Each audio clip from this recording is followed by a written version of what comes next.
Welcome back to the Alec Lewis Show. I am your host, Alec Lewis. This is episode 26, I believe, and I am recording this on Monday, October 21st, a day after the Vikings lost to the Detroit Lions by 2 points in what was a heck of a game. I have a little ramble from it that I will get into in a second. But while I have you to start, I want to do two things. One, I want to ask you, please, if you're watching this on YouTube,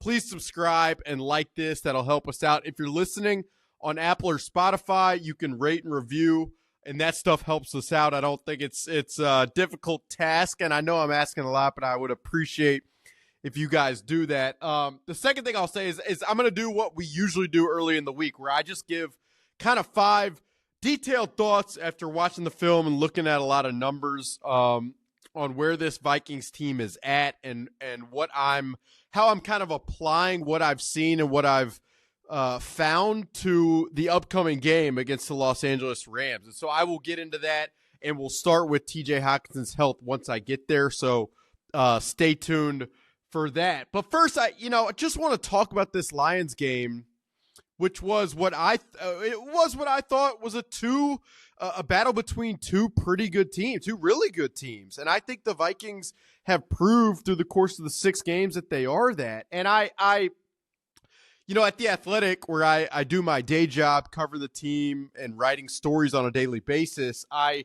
have a story coming for Tuesday that just was really adding perspective and applying a thought process of perspective to a season in which 2 months ago, I was in Cleveland writing about joint practices with the Browns, and you guys were probably watching and listening and following those joint practices. And I have to imagine, you guys, you can correct me if I'm wrong. And I mean, the people I talk to, friends that I have who are Vikings fans, I feel like I would have a grasp on it if this were not the case. But really, I mean, this was a season that after J.J. McCarthy fully repaired his torn meniscus, it felt like there was just really no expectations. It was kind of like, look, the over-under from the odds makers out west is 6.5. It's a really tough start to the season, facing really good teams in the 49ers and the Texans and the Packers and the Lions. I mean, you face 4 legitimate Super Bowl contenders in the first six weeks of the season. So if the Vikings were sitting here at 2-4, I mean, what would you guys be thinking? What would I be thinking? Probably, and I'm just placing myself in this alternate reality, but I'd probably be thinking like, sure, fine. This team, which exchanged a veteran quarterback and a really productive edge rusher and reallocated a lot of that money to a ton of unheralded free agents in your Blake Cashmans, in your Jonathan Grenards, in your Andrew Van Ginkels, in your Jerry Tillery's, in your Sam Darnold's, wouldn't have expected to beat a lot of the teams that I just mentioned and to be sitting here at 5-1. And so that's really, like, as I was walking in my car last night after the game, and as I rewatched the TV copy until like 12:30 at night because I just could not get the game out of my head. And so I guess the only way it was just to bury it further into my head, which may or may not be the healthy approach, but that's what I did. And as I walked in my car, as I rewatched the game, I would have to think it was similar to you guys and how you felt, where you think about it, you assess all of the ways the Vikings probably should have won the game. You think about the final possession where the Vikings ran twice and then threw the football on 3rd down into a jumbled mess on the right sideline where Justin Jefferson could not make the catch, which was understandably because it was a sailed pass from Sam Darnold. Like I sorted through all of it, and I was just kind of like, yeah, look, the Vikings stepped into the ring with the heavyweight. This Vikings team that nobody expected could battle a heavyweight and trade punches with the heavyweight did. And the Lions are 100% that, even without Aiden Hutchinson. A, they're probably going to add to that edge rusher room. But B, even without him, you have an ascending player in Brian Branch, who's probably an all-pro. And you have I mean, I don't even think it's close. The best offense in the NFL from a skill players, from the way that Jared Goff is playing, and holy cow, that guy stood in there and made throw after throw and saw the field well and placed the ball in the right spots. The offensive line stood the test of a flurry of punches early and came back and was I mean, frankly, dominant, both in the pass protection phase and in the run blocking unit. And so, yeah, I guess it's just like you have a 5-1 team in the Minnesota Vikings who stood toe to toe against arguably the best offense in the NFL, and one of the best teams, maybe the best team in the NFC by far. And should have probably won the game had they iced it with 2 first downs. And so, like, that was it was at the time, as I sorted through it after the game, my perspective, and it still is, frankly. And so, I mean, there was some stuff, like, I, as an Alabama guy who watched Will Riker transform what kicking at Alabama could be, wanted nothing more than to watch him to get an opportunity from 68 yards with the game on the line. I mean, I've talked to some of his former coaches who have, I mean, there was one who told me a story that, I believe it was like in Cherokee, North Carolina, there was some camp and Reichert hit from like 72. And now some of these stories, they become fables at some times. Like, you guys are probably like rolling your eyes. 72, like, what are we even talking? And I agree. Like, when I first heard that, I'm thinking, like, are they just tacking on 5 yards to it? But the point is, I don't know what my reaction would have been had Will Reichert kicked from 68 and somehow made that kick. I probably, in the press box, which you cannot do this. Like, it is offensive to cheer in the press box, to raise your fist in the press box, to do any of that stuff. I don't think I would have done that, but I would have fallen probably to the ground. My head would have been in my in my hands the way it was similarly when Josh Metellus poked the ball loose, and Ivan Pace returned it for a touchdown. Like, that was the magical type of sequence that you felt in 2022 of, like, how does this keep happening? But I had Will Reichert been trotted out there to kick a ball with the game on the line from that far out, having not missed a kick in his NFL career thus far, would have been a wild ride. I mean, the other thing that I just felt like it was worth talking about throughout the game is I mean, and I mentioned this on Twitter, so if you follow me at Alec_Lewis, like, you'll know that this was a thought that I had early on Monday morning. But I rewatched the film, and not having Blake Cashman, you know, I expected it to be a big loss. And you think, well, and you might ask the question, well, why? What does not having Blake Cashman do? Well, I mean, he's been so good with playing with vision as a linebacker, and kind of just constricting space in the Vikings zones. And really, that, like, the Vikings have only played zone coverage. There was all this talk before the season of playing more man, and they've sprinkled it in at times, but it has been a zone pressure system where they play zone coverage and defenders occupy areas of grass on the back end, and they bring an extra defender to try to speed up the quarterback. And the idea internally is that you don't have to be so airtight in coverage because, A, it's impossible to be without getting beat over the top, and B, the pressure will be good enough to ultimately allow those zones to work out. And really, to me, it felt like Sunday was the first game and the first opponent where the Lions' pass protection, and I give them credit from an offensive line perspective, from a scheme perspective, from a running back protection perspective, from even a wide receiver perspective and tight end. Those guys were so stout in protection that the pressure was not enough to ultimately be to cover for the amount of space that is obviously going to exist on the back end when you're playing this type of zone coverage. Like, Harrison Smith has said it to me multiple times. Alec, we cannot take away everything.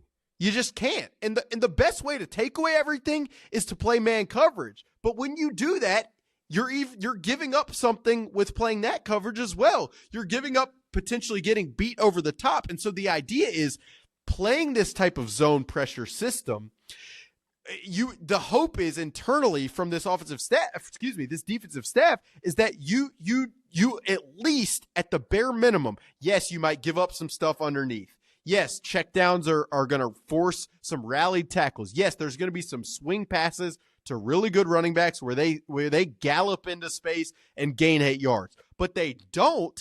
The idea of this defense is that offenses do not create the 45-yard run and the 40-yard pass over the top. And that was the one thing really that I mean, I can't recall having seen that a ton even last year. Now, there were middle of the field beaters all throughout the end of last season, but there was not this take the top off of the coverage, the Cam Dantzler type of blown coverage that we saw in 22. And again, I give the credit to the Lions staff for both scheming some of that stuff and for their players for being stout enough in protection really to give Jared Goff the appropriate amount of time to make some of those plays. And so that's just some of what was swirling through my mind, both throughout the game, after the game, and even early Monday as I rewatched the film. Now, I will get into my 5 thoughts, and I will start with TJ Hockenson. The way I do this, as you guys who have watched the show and listened to the show from the beginning of the season know,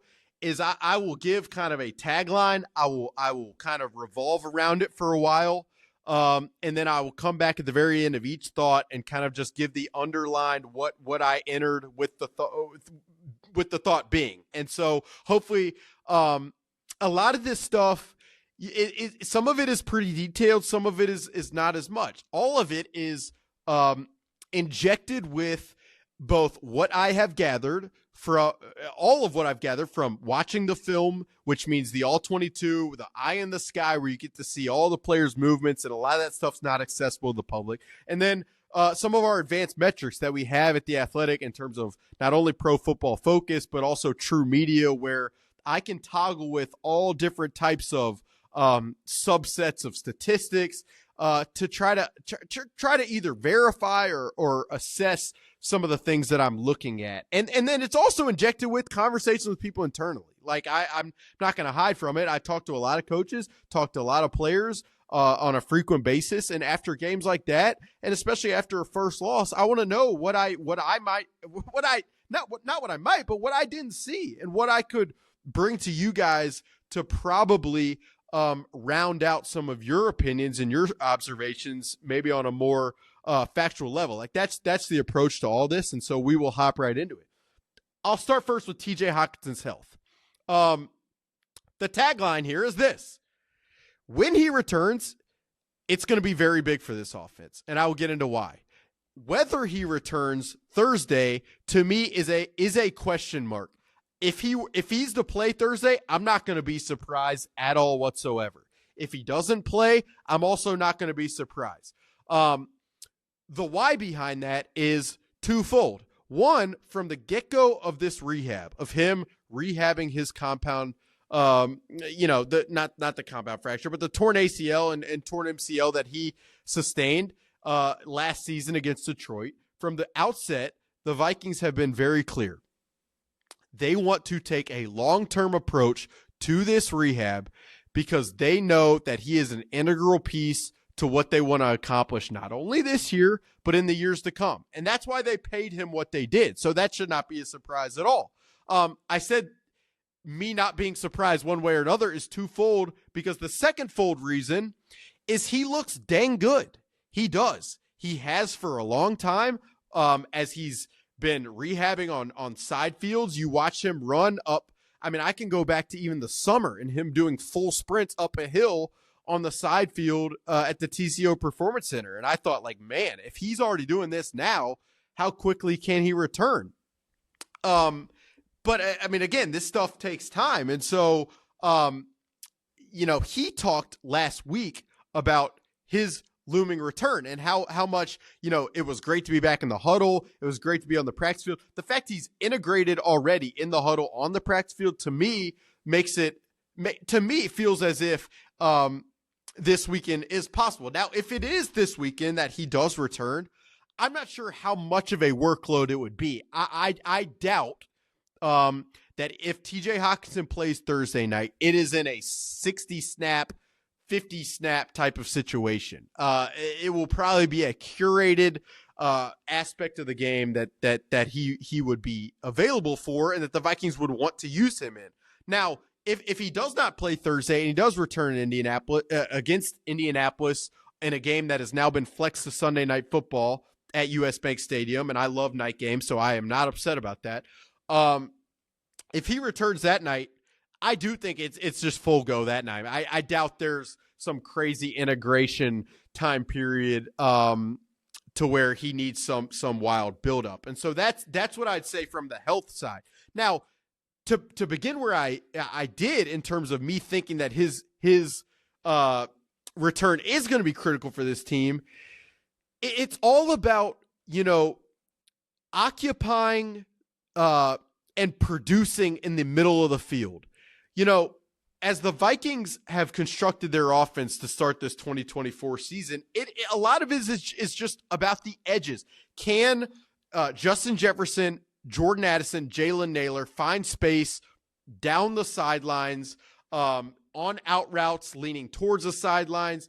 That type of plan has been the approach that they've used and had success with, and Sam Darnold has had success with to start this 2024 season. But TJ Hockenson's ability to align on the interior and win matchups against smaller defensive backs and bigger linebackers is why they signed him going back to 2022. And what's interesting is the time at which they did acquire him.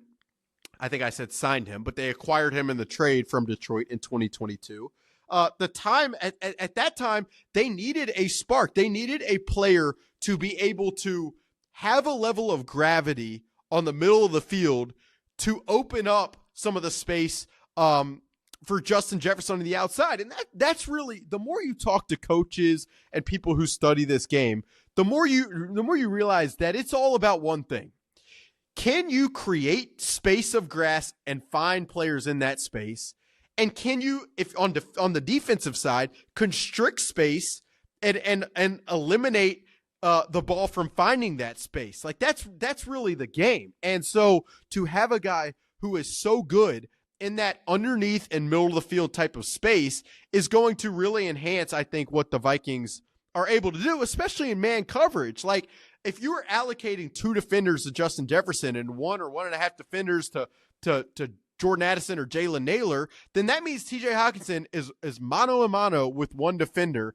And though there have been times in the past with him in a Vikings uniform where contested catches, he's got to be blah, blah, like this guy produces in those scenarios. And so, that's a tag. When he returns, it's going to be massive. It's going to provide more levers for Kevin O'Connell and this staff to pull and for quarterback Sam Darnold to pull. Now, whether that is Thursday or not, to me, it like anybody who tells you, at least at this juncture and point of the week, that it is a certainty one way or another, I don't think has the correct information. It is a possibility, and I would not say that if I didn't fully believe that, but I'm not going to guarantee him returning Thursday night in Los Angeles at SoFi Stadium. So that's where I'll start. That's the first thought. Deep breath and sip of water. For those who are watching on YouTube, you're going to go watch me drink it. If you're listening, you might hear me gulp it. Nobody's ever said gulp like that, so I'm embarrassed by it, but I will move forward.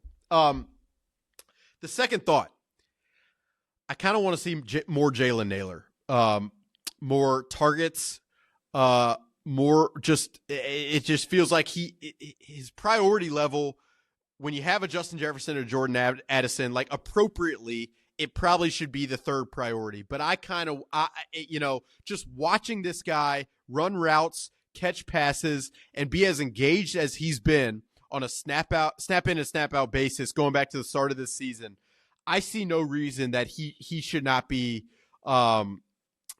targeted more. And again, like that's not to say you ever take any amount of targets or target share away from Justin Jefferson and apply those to Jayden Naylor. But to me, it's just very clear as you watch him on a weekly basis. I mean, his intensity in the run blocking phase.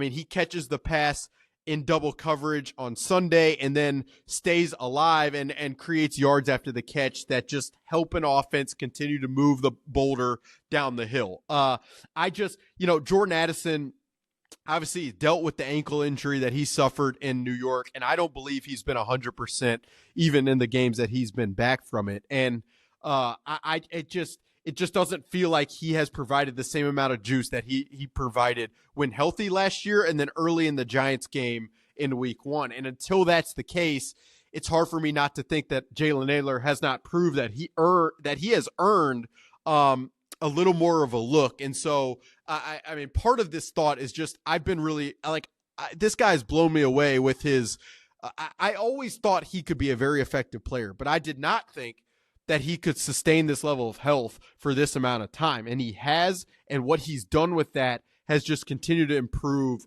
week after week and continue to it just seems like he has more confidence than probably he's ever had. And so the third thought was just that for me, it feels like the target share should probably be toggled with a little bit to add a little more to his plate. I'd be curious what you guys think of that, but that was just kind of a something that was going through my mind as I've thought about it today. Third thought, I mentioned Blake Cashman and his absence. And so I kind of just wanted the third thought is like how the Vikings try to cover up for his absence and how they're going to maybe try to continue to do that if they don't have him on Thursday against the Rams. Like initially it was it was kind of, the Vikings have played with two linebackers, like off-ball linebackers, not edge rushers, but off-ball linebackers for much of the season. And when they've done that, on early downs, it's been a lot of Ivan Pace and Blake Cashman.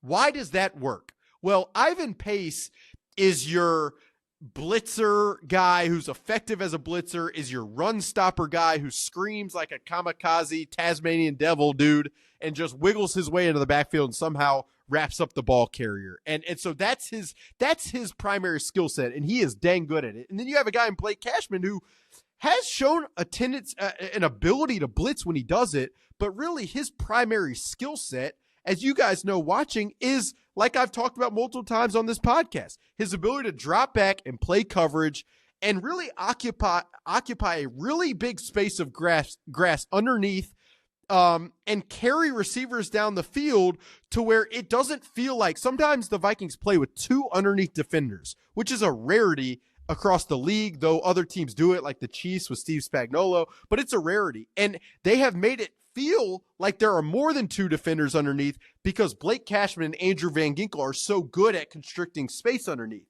And so how they kind of approached it without Blake Cashman in this game this past Sunday was they had Josh Metellus often with Ivan Pace. Now, Josh Metellus made sense with Blake Cashman as in pass coverage downs. They'd either have Blake Cashman as the single linebacker or they'd have Josh Metellus as the linebacker paired with Blake Cashman, and they're both great in coverage, so it makes sense. Now, the issue with Josh Metellus alongside Ivan Pace is that Ivan Pace is not as good dropping back into coverage. So when they have two linebackers on the field and the Lions run play action and the two linebackers in coverage are Josh Metellus and Ivan Pace, it's harder to close that space in the middle. And that's why you saw Jared Goff hit a bunch of times across the middle. The other aspect is Josh Metellus probably, he can blitz and he's really good off the edge when they bring edge pressure, but he's not as good probably as just a direct line blitzer against running backs.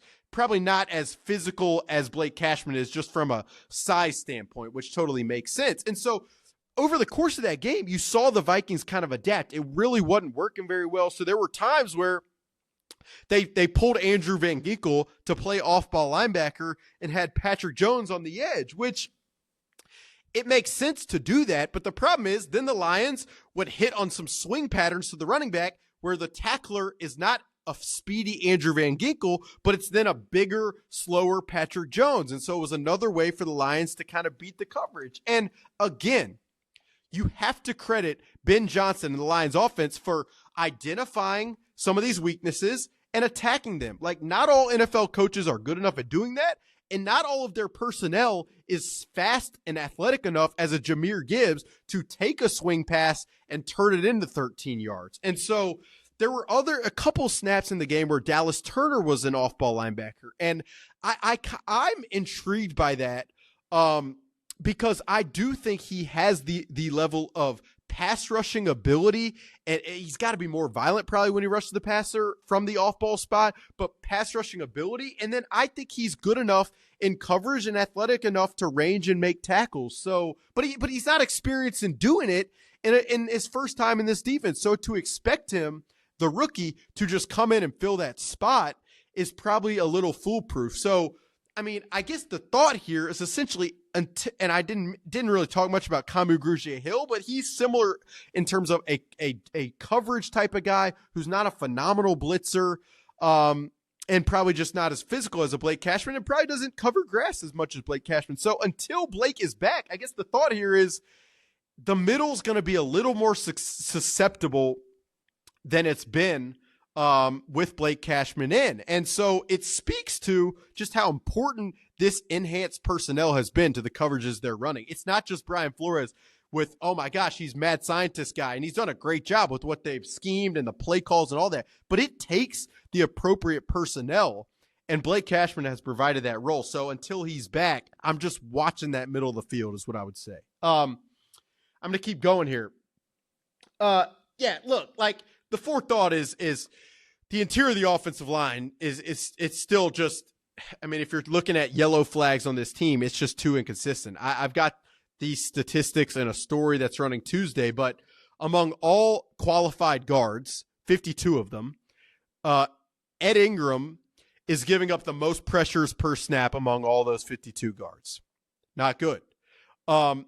Garrett Bradbury at center, among all qualified centers, so the 28 centers that are qualified, he is giving up the most pressures per snap among centers. And so when that's the case, and you're dealing with other bouts of inconsistency, you know, Jordan Addison is covering up a tackle on the line of scrimmage. Jordan Addison is lining up off sides. I mean, there was just a lot of weirdness going on. Ty Chandler's bear hugging a pass rusher because he can't hold up in protection. When you have all these, like, I'd call it, you know, like that, you guys probably, and this is not an ad, but I will say, and I should have said this at the top, if any of you guys have companies or people who you know would want to sponsor the show, please reach out to me. So that's a quick PSA in the middle of this, because I'd love to support some local companies. I really freaking would, to wear your clothes, to support your business. Anything you got, let me know. I'm all about helping out as much as I can. But this offense,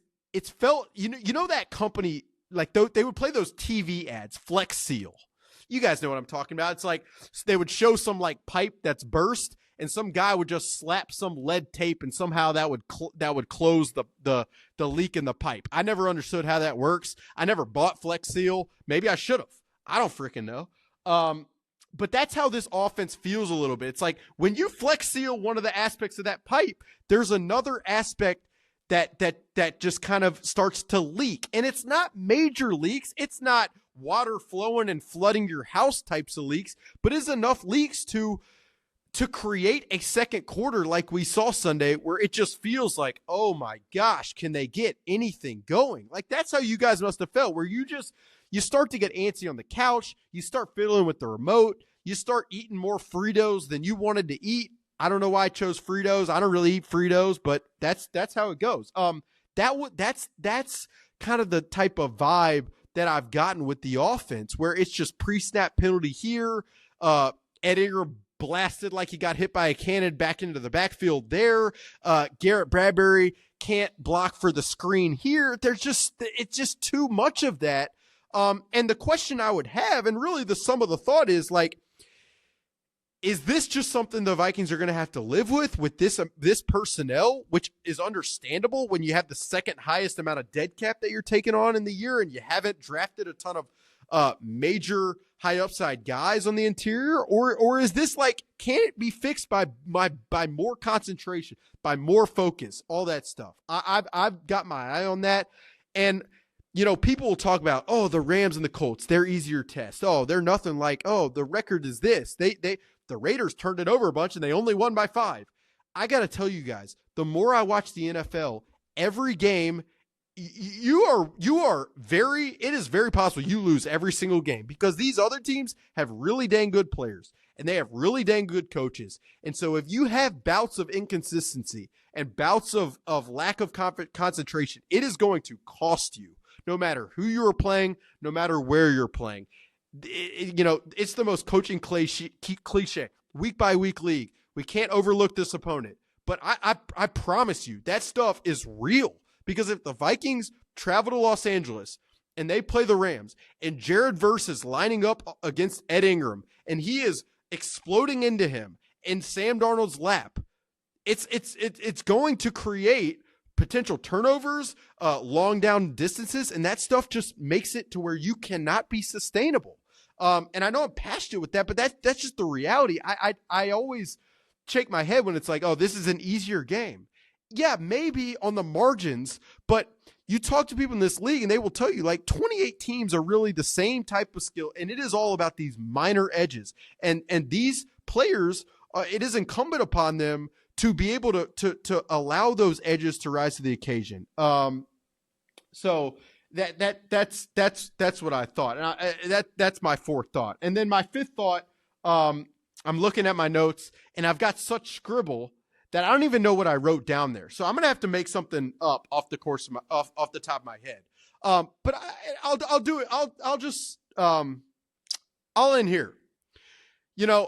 I'm going to switch it up. The trade deadline's 2 weeks away. And a lot of people have asked about it. And I talked about it last week. And I said then, nothing similar to whether TJ Hockenson plays or not, like nothing would surprise me. But, a couple names that often get floated from fans are guys like Dexter Lawrence and Jeffrey Simmons. And, it's always like obvious. And honestly, fans should float those names. Those guys are incredible players, elite players. But I do want to get into like, what would a guy like that bring to this team and allow this defense to do that it already cannot do? And I was thinking about this a little bit after Sunday, but the Vikings a couple times when they on early downs, their front is Harrison Phillips, Jonathan Bullard, Jerry Tillery on the interior. And those guys have done a freaking admirable job for 2 years stopping the run and just kind of doing the dirty work that no one ever talks about. And then beyond no one ever talking about them, people are always clamoring for these Dexter Lawrence, Jeffrey Simmons type guys. And again, I understand it. And I imagine even they, being realistic about it, they can understand it too. But part of me I thought watching that game, it's like, look, Detroit at times, essentially using tempo and using some savvy from Jared Goff without subbing, they almost trapped the Vikings in some of those bigger personnel groupings where you had Harrison Phillips, Jerry Tillery, and Jonathan Bullard on downs that were pass rush type downs, 2nd and 11, 3rd and 7. And their ability to trap those guys would be, I would probably prohibited if you had a guy on the interior who could both stop the run and create an incredible amount of pass rush on the interior. And that's why when you go back to free agency and you think about how interested the Vikings were in Christian Wilkins, and that was legit, it is because the more types of guys you have who can do both, who are great at rushing the passer and who are great at stopping the run and who are great in coverage, like I'm talking about Andrew Van Ginkel, the more one of the unspoken aspects of that is the harder it is for offenses to trap you into certain personnel groups to where you can then continue to just dictate terms and get communication quicker and all that stuff. And so, like, the point here is not that at the deadline, I think I'm not demanding they trade for Dexter Lawrence or Jeffrey Simmons. And I'm not saying that I believe acquiring either one of those guys is likely at all. But I kind of hope that gives you a perspective of how that could elevate this Brian Flores defense to another level. I mean, the other aspect that I've been thinking about is, like, I know they added Stephon Gilmore late, and he's played very admirably. But but this defense is still not playing a lot of man coverage. And while some of that is because they've had a lot of success with their zone pressure stuff, it's also because I'm not totally sure if there is a full amount of trust in those cornerbacks to just hold up one-on-one against these elite receivers across the board. And like, if you guys ask yourself the question, would you trust Stephon Gilmore, Shaq Griffin, Byron Murphy against the most elite cornerbacks, the most elite receivers and pass catchers in the NFL on a weekly basis? I'm not. It's hard to fathom this. So, like, if you could add just a lockdown young guy and use cap space to extend in the future, like, that would be another spot that just would it would just, again, it's all about margins, but it would thin out just some of the susceptibility of this team that has high hopes, and it should have high hopes because they are freaking well coached. They have a great vibe internally. And all that stuff's going to be tested Thursday. So I'm really looking forward to it. But the quick 5 thoughts, TJ Hockenson, when he comes back, I think it'll be big, whether that's this weekend or not, we shall see. And I think I if I knew, I really would hint at it either way, but I don't feel like I have a great handle on it. Second thought, want to see more Jayden Naylor. I feel like he's earned that at this point. Third thought, until Blake Cashman comes back, I'm watching the middle of the field because you noticed it at the time, but it's become even more apparent since then. The fourth thought, don't remember what the fourth thought was, so you guys can go back and listen to that. My brain is spinning. And fifth thought, deadline, some spots that could really maybe thin the margins. I talked about defensive tackle and cornerback there. But that'll do it. I hope you guys enjoyed this show. I probably talked pretty fast and had a lot of fun doing it. It's felt like with every one of these, and part of the reason I even want to do this podcast in the first place, like, I feel like I have gotten I've gotten better in terms of being able to disseminate the information and maybe kind of decipher it and disperse it to you guys. So I hope you guys feel the same way. I enjoy the heck out of doing this. I love all you guys' questions. Toss me anything at any time on Twitter at Alec_Lewis. The engagement with the fans, being able to have fun with the fans, watch the fans have fun. That's a lot of why I do this. So thank you guys for listening.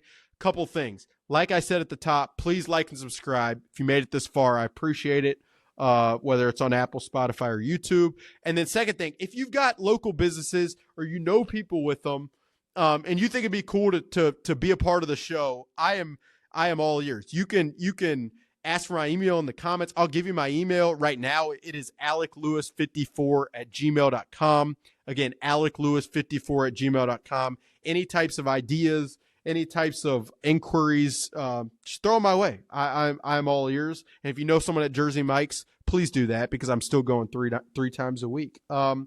Episode 26, the Alec Lewis Show. We'll be back later this week. It's going to be a quick one. Got a lot of film to watch. Thanks for listening.